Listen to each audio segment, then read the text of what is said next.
Let me get makeup on it. Hi there, my name is Chris Farah, and welcome to my channel where tonight I'll be giving you, or today, whatever you're watching this, honey, time is subjective and, only relevant to you in your life. This 90-day season 8, and it's a mega recap of 2 episodes, and that's episode 13 and 14. 13 was called Forgive But Never Forget. If you haven't yet, go ahead and like this video because you're going to like it, or whatever, don't like it. I mean, I don't know, do something. When I say don't like it, I mean literally thumbs down, but do something. Active role in your life. And also, if you want to subscribe, if you like that, I mean, here's the thing. It is going to say down here in the corner, in one of the corners, I don't know how life works, in one of these corners, it's going to say subscribe the whole time. And I don't want that thing to just be mocking you. Have it be on your side. Yes, I'm wearing magnetic false eyelashes. Okay, Stephanie. Harris. I feel like every episode I'm like, I can't talk about this woman, and yet I have to keep talking about her because I'm not a strong-willed person. I have no discipline hardly at all, very much little of it. And here's the thing. If I'm going to hell, you're going with me, you're watching it with me, and we're all going, this woman is bananas crazy. She's a whole fruit salad, honey. She's the plantains, honey. She's a banana tree. You know what I'm saying? She is a forest, the Amazon rainforest. If it was all bananas, it's Stephanie. And the Xanax and the wine, and she shouldn't be on TV. So it's all TLC's fault or Sharp Entertainment's fault, and we know that. And we're supposed to just digest this together. We have to marinate and watch this together and be like, did you guys, because it's a coronavirus time, so we can't watch it with our friends and be like, me and you, and just, so you need me and I need you. Shh, this is very hard to watch. So anyway, we're on to Harris, honey. She's just like, I can't believe Harris. I should have been with you the whole time. It's almost as if I wish I had some sort of psychic friend on my payroll that could have told me the whole time to be with you. What? And just the pigtails. So Harris has been can't wait to go there with you, Stephanie, to America, and just being Ryan is the dumbest, he's my blood, but barely, because I'm getting to America, honey, and I'm setting it up for us, generational wealth is what Harris is coming for, F Ryan. And by generational wealth, I mean his 3 kids that he has already with one person, one woman that he shared a home with for the past 14 years. Stephanie just yeah. Well, that sounds nice. So that was what was happening until you got my coconut. The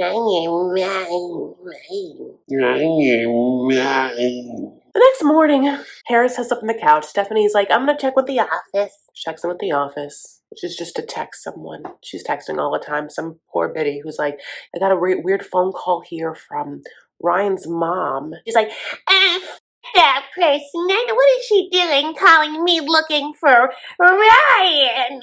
I don't understand what she would do. I don't want to ever hear from her. Block her. Block his whole family. His aunts, his uncles, niece, nephews, dogs, pets. Block his cousins. Harris is like,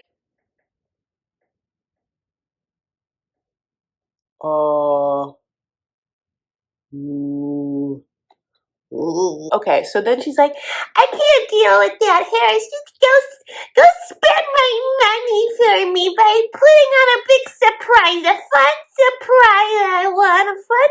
I need 4 hours to get ready. I gotta put my hair in pigtails. Okay, so then he does, honey. He finds whatever and he sets up this dinner or whatever. It's on a pier. It looks like a bachelorette date or whatever. She comes in hot, honey, and she's like, oh, what's that, Harris? And Harris is like, what this beautiful dinner? What? This beautiful setting? No, Harris, my favorite wine.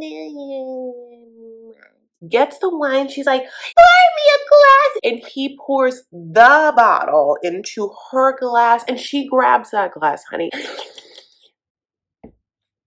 And Harris is just like, I have it. God, Ryan's dumb. How are we related? This one just wants someone to do things and she'll pay for everything, and you couldn't do that? Look at her. Hula hooping. Harris is like, put me in, coach. I can do tap, tap, tap. Tap, tap, tap in. Okay? Harris has one more obstacle, though, until he can get to her heart, honey, and that's getting through Maria. Maria gets to Zoom call them in bed, and Harris is like, "Hi, Maria." And he, like, says Stephanie's name. She's like, "Oh my God, you said Stephanie's name. Okay, I like you."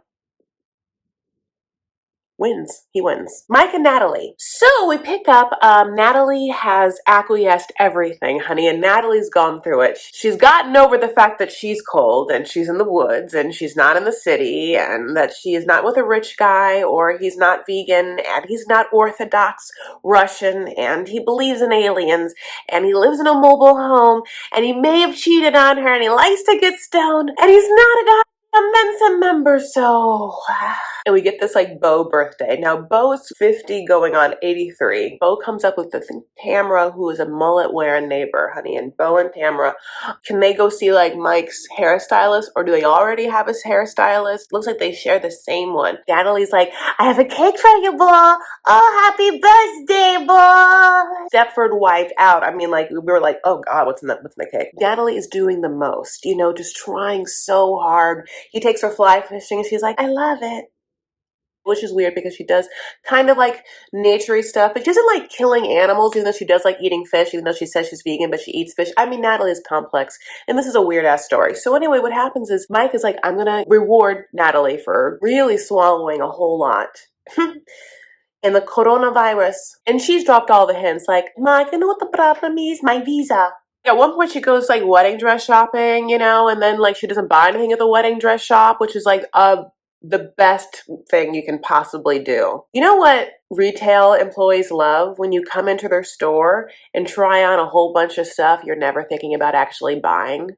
Just like, don't hang it up, especially when they're gowns like that. It takes like so long to hang one up, you know, and they could probably be making other sales. Usually those places like boutiques, like you like need some sort of appointment to get it anyway. I don't know exactly what's happening in Squim, but okay. So then she like has a conversation with her mom, which is like, "Mom, I just found out the borders are closed. You can't see me get married." And so the whole time with Natalie and her mom, she's been like, "Mom, everything is gonna be okay, Mom. Like, we'll get married. Don't worry." Because like Natalie's mom like loves her some Mike. Finally, Mike proposes to Natalie, and it's like still awkward. Do you want to get married? It's like very, very apathetic and just like hardly an energy behind it. Natalie's like, "Do you forgive me?" You know, and he's like, "Don't ruin the moment." And it's like, what moment? You didn't set up shit or whatever. And all he wants to do is talk about boning and having sex that night, which is like red flag number one. But whatever, she takes the ring, whatever, and she's like so happy she gets to like get married, even though her mom can't come now because of the border shut down. And then the next morning, we just get a frantic Natalie where she is having a panic attack. She calls like the wedding officiant. Mike,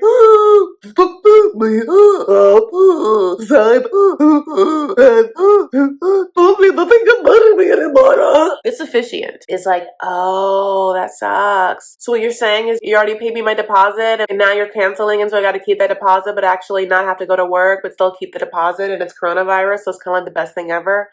Oh, I'm so sorry about your situation, Natalie. Maybe you'll get back together." And Natalie's like, "Never, I don't want to put this on you, but I will never forgive you for this. What man does this?" Natalie, I mean, she is spiraling like a Tasmanian devil being pulled into the center of the earth. She's frantically packing, and a mullet neighbor comes over, right? Oh my God, because Mike has now gone to the bank. We haven't heard from Mike. Mike goes to the bank. Why? What has happened to the bank? Like, did he grab the ring in the middle of the night and put it in a safe deposit box? But then one of my other subscribers was like, "No, I saw it on her finger." Whatever, God bless, God bless. So she's packing. Woman comes in and she's like, "Petrol.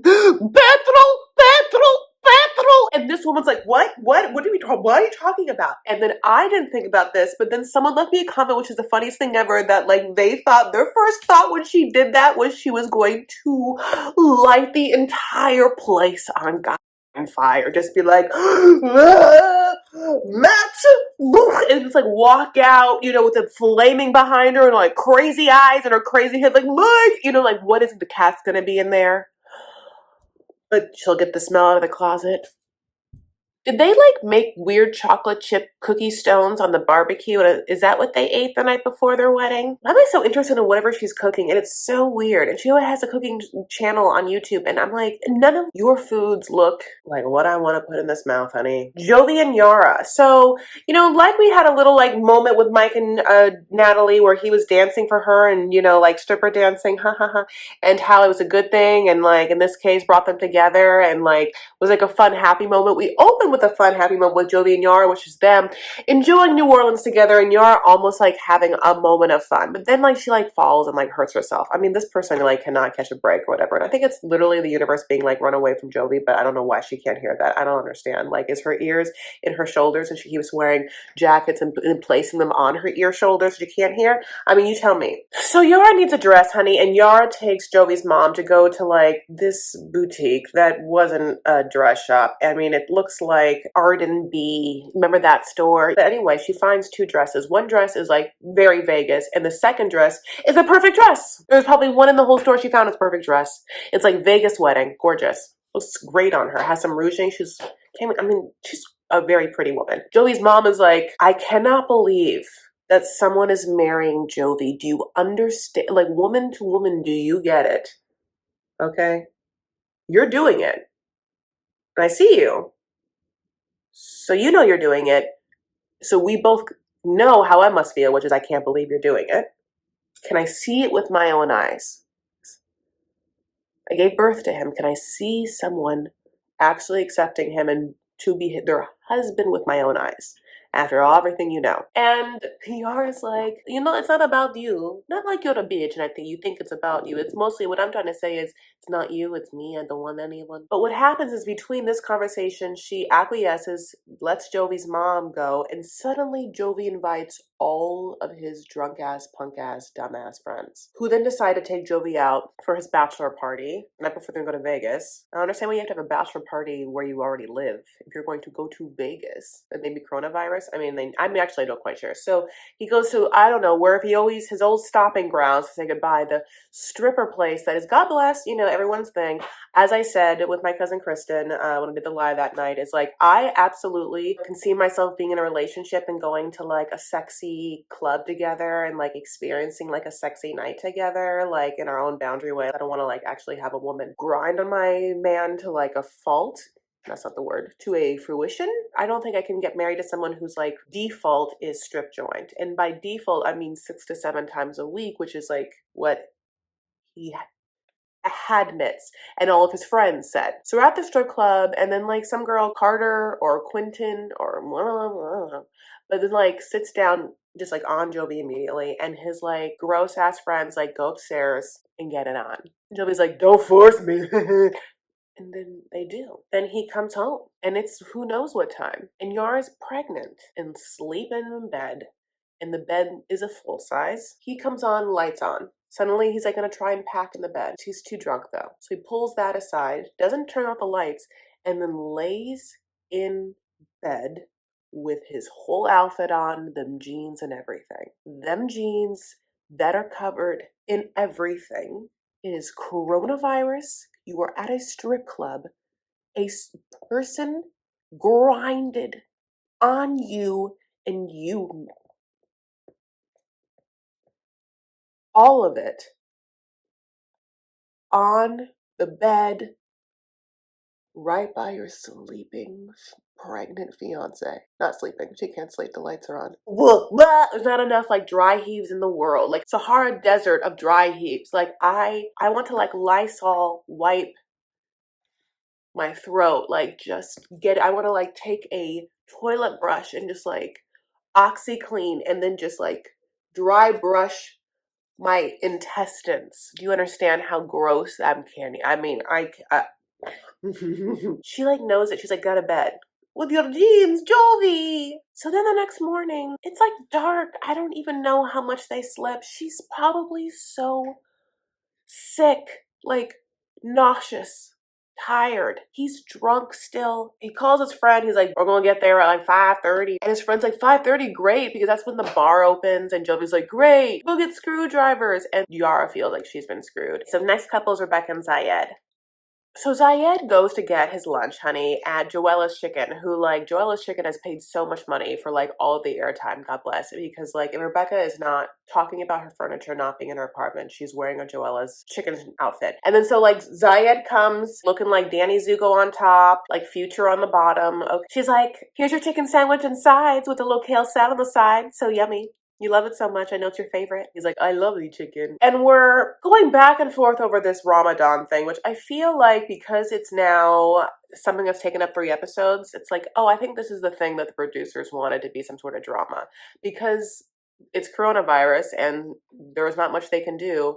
And we need some sort of drama, and it feels like we're not supposed to know the fact that Rebecca is obsessed with Zayed and will marry him at any moment, at any time, for any reason. And the only thing standing in Rebecca's mind is the opinion of everyone that knows and trusts her and loves her in her whole world. But she's used to letting them down. She's used to them not trusting her or her judgment or her opinions or thinking that she disappointed them in some way. So, like, why stop now? He wants to live religiously during the month of Ramadan, and she doesn't understand why. This just seems like basic, yeah, like one person's religious and one person's not, and there's things that are gonna come up. I think it's hilarious that, like, we're even touted the idea of maybe him moving in with Tiffany. It's like, no, he's not gonna be moving with Tiffany. Tiffany is dating someone like will stab him in the face, you know, like in the middle of the night. Rebecca, do you want to move in with Zayed's sister? She also will stab you in the face in the middle of the night. I don't know which one will happen first. No, he can't move in with Tiffany. And like Rebecca's like, yeah, because they're moving. And it's like, no, like they never would allow that or whatever. And also, no. And also, like, she already hates him, and like every decision you're making is trying to make her life a living hell for a month for you, mom, you know, especially not. So then they finally have another conversation where they finally decide to in fact get married, because you can't even do much anyway. She's already been married 3 times, and again, we're in a pandemic, so what are you gonna do? You're not gonna throw a big elaborate ceremony. Literally still not as important as moving in, and focus on, like, not overextending your back, just really picking up from your thighs, you know, like that's your priority now, Rebecca. Like, you don't want to break anything. Amira and Andrew. Amira must be really bored where she lives, and that is the only reason why I can think that she has gone on the journey that she has. So after another FaceTime where she basically is just pouting and then like, Andrew, why do you want me to do this? He's like, babe, babe, babe, babe, babe, babe, babe, blah, blah, blah. She ends up going to Serbia, honey, and the first thing she does, because she has to go into her hotel and quarantine for whatever, a week or 2 weeks, she checks into her hotel and they tell her that there is no room service. I would have turned around and like, there's been a mistake. Point me to the hotel with room service. And if in Serbia there is no room service, I would go back. I would be like, Andrew, you know what? I can't do it. I'm so sorry. No. Have fun with the camping. Andrew, in his enticing phone call to Amira to get her through, is that he's like, girl, when you get here, baby, I'm gonna take you camping. And we're all like, have you been Amira? Amira is literally moving there for makeup stores. He loves an Ulta. Is there no makeup stores in France? And why can't you just order it? Like, we have international shipping now. Like, is that you want to go and try a bunch on? I'll just tell you the best ones to buy, Amira. It's like Charlotte Tilbury, Huda Beauty, Pat McGrath, Natasha Denona, Giorgio Armani, Chanel, Tom Ford, some Victoria Beckham. Camp. He's like, and you get to meet Gary and Connie. Amira, are you hearing this? This is what you're turning your life into. This is what you're giving up your life in France for. It's for Gary and Connie. Gary and Connie and camping. Okay? So then we go back to Andrew and his mom sitting on the porch kind of like a Tennessee Williams play. And the mom's like, have you heard from Amir? And he's like, yeah, no, it's weird. Like, we had this conversation, which I forgot to tell you about this conversation basically, where he like was like, let's have kids. And she was like, okay, we keep kind of fighting and kind of just get there. Like, literally, I've been in jail and stuff like that. We just like talk. We just like get there and like not talk about kids. And he's like, I've always wanted kids. Like, this is my major big thing in life. Like, and so he tells his mom, like, maybe I just can't have kids. And the mom's like, no, you know, it's a crazy situation. He's a manipulator. You see it happen. It's disgusting. And I really hate it. So anyway, he's like, I haven't talked to her, you know, like I haven't heard from her. And we find out that she never gets on the plane after quarantining to meet him. If Xavier watched this episode somewhere, like there's one proud tear coming down his cheek. Hazel and Tariq, another really boring storyline that I think, just like Rebecca and Zayed, is completely devoid of any true, authentic drama. And in the face of the coronavirus, have this drawn-on, fake manufactured-ish with the women situation. So they've been trying to pay off her bisexuality and how she's going to bring someone in this relationship. And we've had the Minty situation, which was really, really bad and made Tariq look bad, and he knows that. After that, he looks at camera and a confession is like, well, I made Hazel and reconnect with our old girlfriend Minty, and needless to say, that didn't go well. And we're all like, needless to say, yeah, if you can say needless to say, then why didn't you know in the moment that it wasn't going to go well? But okay, so like, number one, this is fake. And then they have like a weird conversation where she comes up and she's wearing like a fake Fendi and like J-Lo earrings, like hoop earrings. And he's like, you want to have one of them talks? She's like, I'm mad. And he's like, oh yeah, we're going to have one of them talk. And then he goes to an upscale male's fashion shop, literally what it's called. It looked like B footage that like a sitcom would air when like they didn't get the license to show like a Dillard's. You're like, is that a real place? That's crazy. He's there with his friend, Jake, and Jake and him are like trying on outfits for this wedding. And I mean, it's powder blue or whatever he is. I mean, his fashion taste is like as bankrupt as his actual money because he's been like bankrupt 3 times. I mean, he's not good with money. or fashion. Jake is like, yeah, Hazel like is right when it comes to literally everything and you're dumb for all of it. So and Tariq's like, ooh, I gotta get another person's opinion in my life. So then he goes and has like a sit down with Angela where Tariq is wearing like Thailand. I mean, Tariq is like a 6th grader who had to do a project on a different country, and honey just like is constantly doing his project about Thailand. Thailand's great, but he loves Thailand, which is like why Hazel like doesn't want Minty to be a part of their life. Hazel, if this is all true, is very much like, I pick her. I don't understand. Do you understand that I get to pick her? I get to pick her. I'm picking her. You pick me, I pick her. Angela, his friend, comes in with like Iyanla energy, like fix their life. Just very rational, like very direct, very smart. You're like, okay, you could fix a lot of lives, Angela. And you're so different from the other Angela that we know and love on this show. And Angela, I would like an Angela on Angela sit down. Could you imagine that? And Angela calls Tariq an alpha male. I was taken aback, and the reason why I was taken aback is because the minute Dean berated Hazel in front of Tariq, her parenting and like the sexual stuff that he asked her so blatantly. When that happened, that in my mind took Tariq's possible alpha status away from him. Because an alpha male in the room wouldn't let that happen, or that situation wouldn't have happened the way it did. You know what I'm saying? After the Minty drama, Tariq then got another WhatsApp message from some other Thai person that he knew, and that's what sent Hazel over. It was really convoluted, and I really want to move on because I don't care about them so much, but I hope Ari's doing chill. And Brandon and Julia.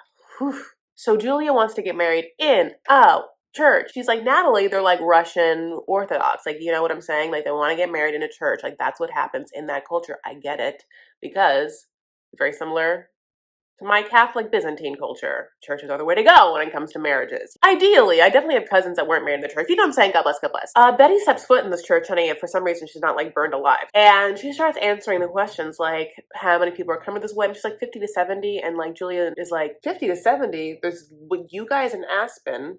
I haven't even met 50 with the chickens. Are you counting the chickens? And then Brandon won't say anything, not a thing. And she's like, Brandon, do you not care about this wedding? And Brandon's just like, no, I don't. You know why I don't care about this wedding? I got a dick. So when you got dicks, you don't care about weddings. No, I just feel you've inhaled so many pesticides. It's taken away every one of your decision-making capabilities or feelings. And you just exist to take protein powder for God knows what reason. And we go back to the conversation about when they're going to have their wedding. Now, of course, Betty and Ron do not want it on Mother's Day weekend. Not even on Mother's Day, but Mother's Day weekend. But neither does the church woman. She's like, that's a big weekend for us, so we can't do it either. And Julia's like, well, I want it on that day. And Brandon wants it on that day. And Brandon's like, and she's like, Brandon, don't you want it on that? What is that? Why do we want it on that day, Brandon? And Brandon's like, I'm not even engaged to Julia, but even I know that conversation happened. We watched that happen, which is because you guys said that was the day you started talking, and when he said that you were going to get married on that day. That must be a lot of pesticides. Underneath the house, he breathes in every morning for it's insulated. It's going in and out somewhere. taking things with it. So I feel bad for Julia. I mostly do. Always, in fact, feeling bad for her, feeling bad for Yara, and really feeling bad for Natalie. Oh, I did it. I am so thankful that you guys have been coming to my live nights. That's so fun interacting with you all there. Thank you so much for watching this video. I'm talking about that Clubhouse. I'm on Clubhouse, and definitely follow me. I'm Chris L. Farah on Clubhouse, Chris L. Farah on Instagram, Chris L. Farah on Twitter. I even been live tweeting during the New York East Coast feed of 90 Day Fiancé on Sunday nights. Oh my God, what else? I have a private Facebook group that's called Vanity Farah. If you listen to podcasts, you know I love my 90 Day Gays, and I've done an episode of their podcast.